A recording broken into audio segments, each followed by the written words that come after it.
After my longest video yet, it's time for something much shorter with Gate of Doom.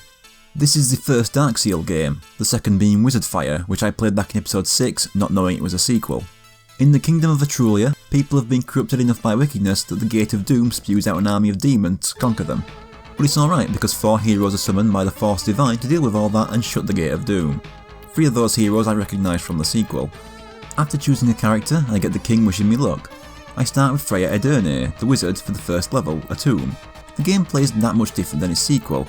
I have just one attack, but a bar that fails to give me a different magic attack based on what page the spellbook is on when the bar is filled.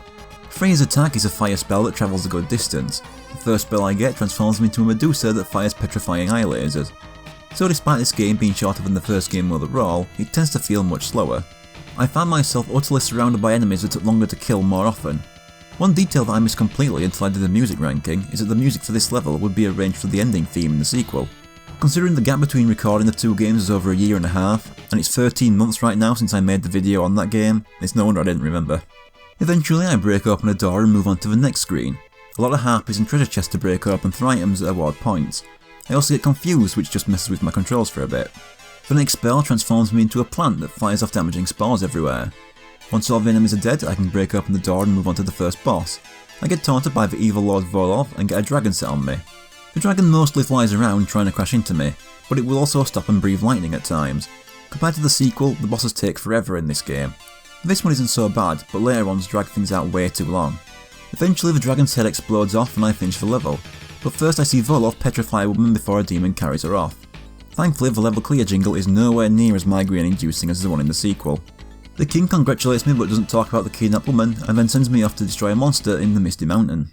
For level 2 I'll show my playthrough as Karl F. Greystone, the Morningstar wielding knight who also returned in Wizardfire. Only a few enemy kills in, I get the spell that transforms me into a giant boulder and lets me just run the enemy over for a little bit. Icy water still damages me though. There's an optional side path where I also have to avoid falling boulders, but all it leads to is some more points. I do get the spell that transforms me into a wall of light that fires off many homing lasers though. I enter a cave that puts me into a fight with a mini-boss, a blue ice-breathing dragon. Right away I get the tornado spell that lets me just stand inside it and keep damaging it. Despite how long it lasts, boss health takes so long to drain that it doesn't even take half of its health. During this it's also jumping around to make boulders fall on me from above. Once the spell runs out it's a lot of attack spamming while begging it to die faster. Once it's dead I can break open the next door. On these stairs I get the water spell that allows me to keep moving forward with many small whirlpools surrounding me. This couldn't have come at a better time, because it lets me just charge past all these skeletons that take forever to die. It gets me right to the door leading to the boss. It's a giant blob with a mouth on top, a single eye, and 2 tentacles with claws on the ends that also have teeth. It's also spitting fireballs all over the place. Thankfully this guy dies a lot quicker than the dragon. The king then tells me that his daughter Amelia went on a journey and that he's worried for her safety. For level 3 in the mountain tops, I'll swap over to Trident wielder Ryger Hawk, also returning in Wizardfire. After crossing the first bridge I get the lightning spell. I transform into a storm cloud and can fire bolts of lightning in a straight line. Did you know a storm cloud can be killed by dropping a boulder on it so it falls off a cliff?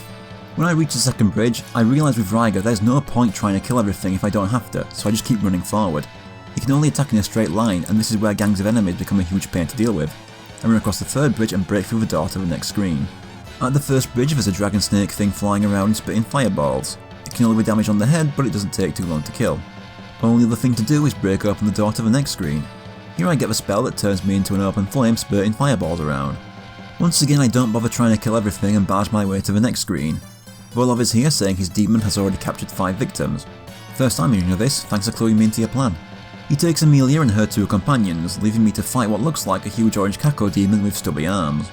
While it fires lasers at me and has some more tinier eyeballs flying around at me, I just keep hitting its arms. Once its arms fall off, it fills the screen with lightning and then dies, clearing the stage. The king sends me off to the volcano Delos to find the Gem of Shorn and Crown of Mentius before Volov. For this level I'll show my playthrough as Kirikaze, the last of the 4 heroes and the one who was absent from the sequel with no explanation.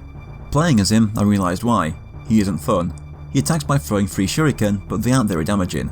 Definitely the least fun character to play as. You can also see I'm desperately rushing for the end of the stage. This was my 4th playthrough.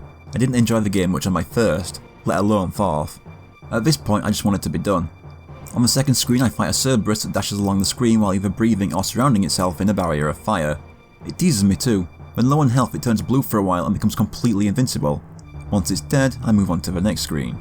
I get another very convenient war spell but die seconds later and lose it. Once again I ignore Venemies and rush to the boss. The fourth boss is another dragon with some very strange proportions. He just shimmies left and right, breathing fire and swatting with his one arm that doesn't even reach past his neck. He was actually quicker than the Cerberus to kill. Moving on, Vorlov petrifies me and takes the crown, but the gem repels him so he leaves. That ends the level. The king simply tells me to go get the crown back. Back to Freya for the final level. Luckily I get the boulder spell right at the beginning, so I can just barge my way through all of enemies and break through the door to Vorlov. He says he won't surrender until Lucifer is revived, which he says is soon. Vorlov transforms himself into a giant wizard and fills the screen with skeletons and flying demons. He can fire out flaming heads and transform me into a pig that can't attack. The only way to damage him is to attack the huge jewel on his chest when he unfolds his arms to attack.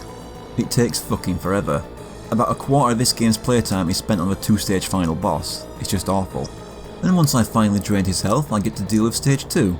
I pick up the crown and move on to the next room where Vorlov is waiting with 4 palette swaps of himself that die quickly. This takes even longer. Vorlov will teleport around the screen and attack with a spin attack that leaves him invincible and goes on forever. He can also fire lightning from his sword. That's about it, and a few minutes later...